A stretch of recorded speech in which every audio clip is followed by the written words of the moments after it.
ខ្ញុំគិតថាខ្ញុំជឿរើសពេទ្យត្រូវដែលខ្ញុំមកដាំបកគោថ្មិញនៅទីនេះខ្ញុំមកទទួលសេវាកម្មដាំបកគោថ្មិញ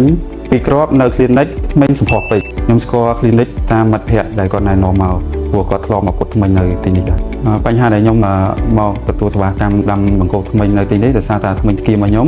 ទាំងសងខាងវាបាក់អញ្ចឹងវាពិបាកនឹងញ៉ាំអាហារទៅពីអាហារទៅអត់ម៉ត់នឹងចូលចន្លោះថ្មិញផ្សេងទៀតពេលខ្ញុំពិភាក្សាជាមួយលោកគ្រូពេទ្យគាត់ណែនាំមកដាក់គោថ្មិញតែការដាក់គោថ្មិញវា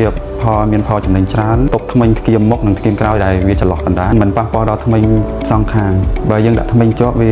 ប៉ះពាល់ដល់ថ្មិញសងខាងពេលដែលខ្ញុំដាំបកគោថ្មិញមានអារម្មណ៍ថាអត់ឈឺទេដោយសារតែលោកគ្រូពេទ្យក៏បានចាក់ថ្នាំស្ពឹកអញ្ចឹងដឹងមុខមកចូលបន្តិចលោកគ្រូក៏ដៃស្រាសួរខ្ញុំរហូតថាឈឺឬអត់ការដាំបកគោថ្មិញនៅទីនេះមានតម្លៃសមរម្យបន្ទាប់ពីខ្ញុំទទួលសេវាកម្មដាំបកគោថ្មិញនៅ clinic ថ្មិញសម្ផស្សពេជ្រខ្ញុំមានអារម្មណ៍ថាកក់ក្ដៅមានផាសុកភាពមានសុវត្ថិភាពគិតថាខ្ញុំជឿរើសពេទ្យត្រូវដែលខ្ញុំមកដាំបកគោថ្មិញនៅទីនេះបងប្អូនណាដែលមានបញ្ហាមាត់ថ្មិញកុំភ្លេចមក clinic ថ្មិញសម្ផស្សពេជ្របាន